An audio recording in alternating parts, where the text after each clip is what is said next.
You ever wake up and realize the world just decided you're the villain in somebody else's story? Because let me tell you, nothing will jolt you awake faster than stepping out your front door, ready to enjoy a quiet Arizona sunrise, and realizing the neighborhood has declared war over the shape of your fence, the color of your pool, and the fact that you just want to be left the hell alone. Yeah, that happened.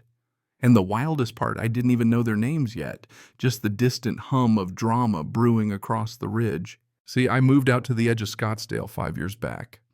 Bought a property that was half dead and three-quarters forgotten, roof was caving in, windows, busted, looked like the kind of place ghosts get evicted from. But it had something money can't buy these days: space, quiet, and not a single HOA for miles.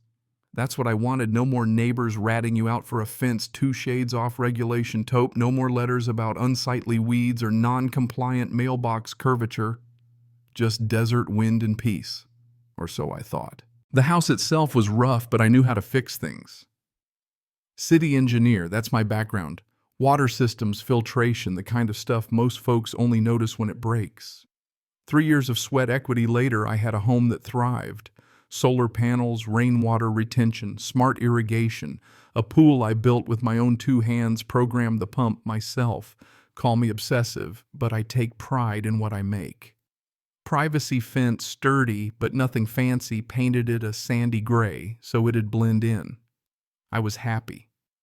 I kept to myself, waved at hikers if they looked friendly, didn't bother anyone. But see, in Arizona, trouble doesn't always announce itself with sirens. Sometimes it creeps in on golf carts and clipboards. Turns out just over the hill there's this gated development called Silver Trails, a full-on monument to suburban sameness, right down to the regulation Navy Street signs and matching palm trees.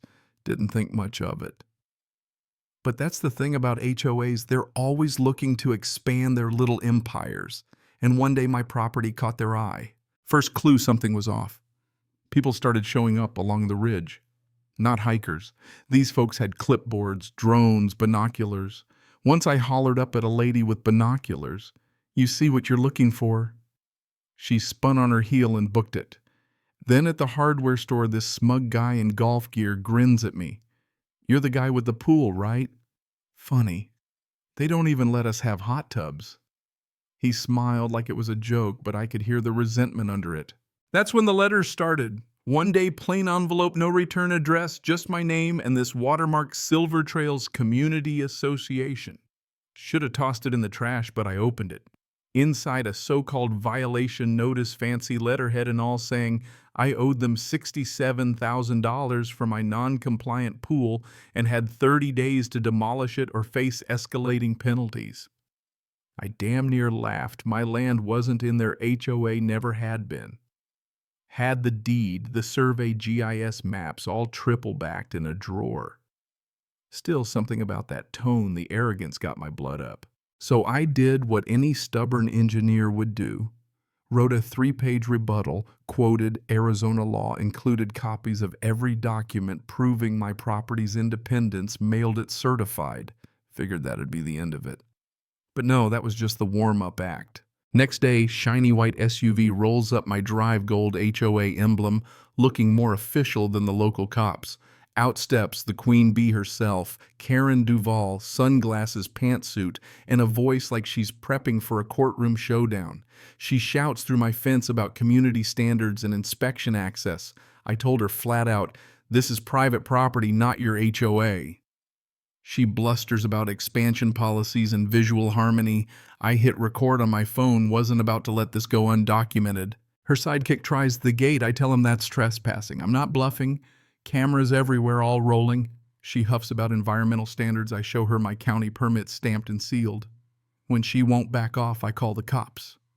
Officer Lopez shows up, takes one look, and tells the HOA crew to scram. Karen's face, let's just say if looks could kill, I'd be a ghost on my own land. Now I wish I could say they slunk off and found someone else to harass. But with HOA types, losing isn't in the playbook. A few days of eerie silence, then the digital war begins. Buddy texts me, "Bro, you're famous." Turns out there's a Facebook group slamming me for visual pollution, drone photos of my pool, photoshopped to look gross, comments about wild parties. I never had accusations of drug use, fireworks, you name it. I barely have 2 visitors a year and suddenly I'm public enemy number 1. Did I let it slide? Hell no. I went full forensic, ran the images through metadata tools, traced drone launches to Karen's street, matched doctored photos with security cam stills, compiled a whole report, screenshots, GPS logs, the works. Then I went public. Made a YouTube video, calm and factual, broke down every lie, showed my permits on camera. It blew up 200,000 views in a day, lawyers sharing it, folks from all over Arizona chiming in about HOA abuse. But the attacks kept coming. Someone stuck a GPS tracker on my mailbox, caught it. When I went for the mail, snapped pics, logged everything. Pulled security footage, hooded figure 2 a.m. sneaking around like it's Mission Impossible. Couple nights later, more drones buzzing my fence. I filed police reports, state complaints, and even brought in my old city lawyer, a shark who'd sued golf courses for fun. We filed a civil suit, harassment, defamation, document fraud, the whole 9 yards. Karen wasn't done. She tried to sabotage me by manipulating the city, filed fake boundary maps, claimed my land was annexed into the HOA by community vote, sent glossy mailers to all my neighbors, painting me as an environmental menace. But the best twist, someone inside the HOA sent me a dump of emails and original maps, proof.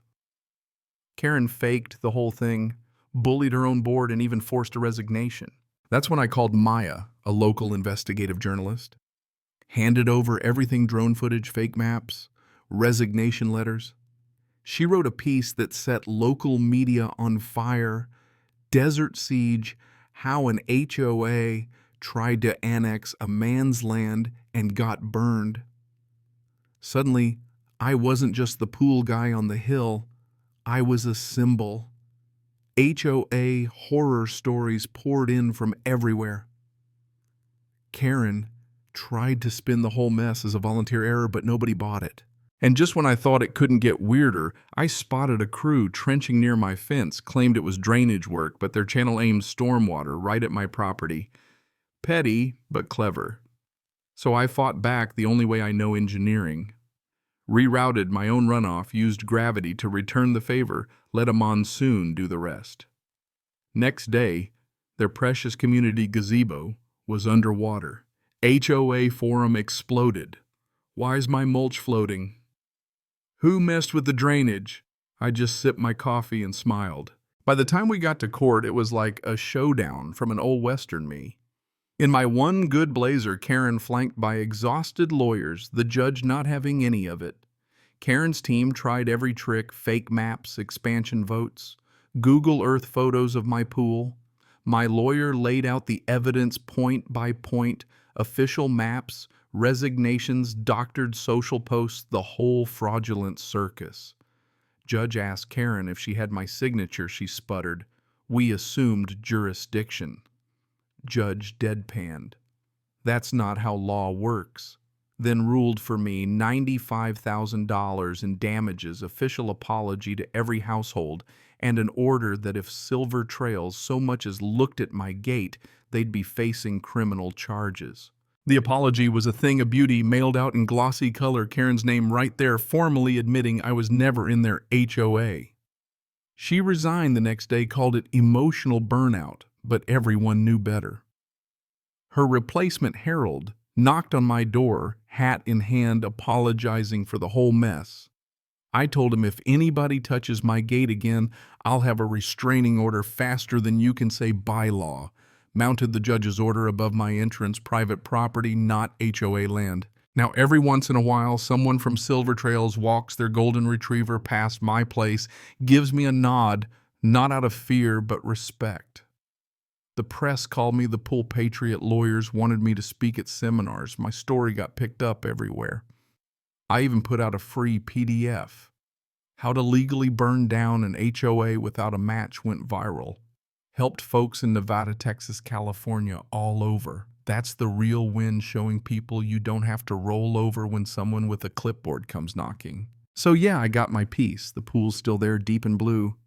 The air's quiet except for the rare dog barking or the wind rattling the fence. Sometimes winning means just standing your ground fence, tall paper trail deep, and never letting anybody redraw your lines without a fight. But you tell me, when is enough really enough? Where do we draw the line between order and overreach? Drop your thoughts below, especially if you've ever gone toe-to-toe with an HOA. And hey, if you're fighting your own battle, keep your receipts, keep your head up, and don't let anybody convince you that peace is something you need to ask permission for.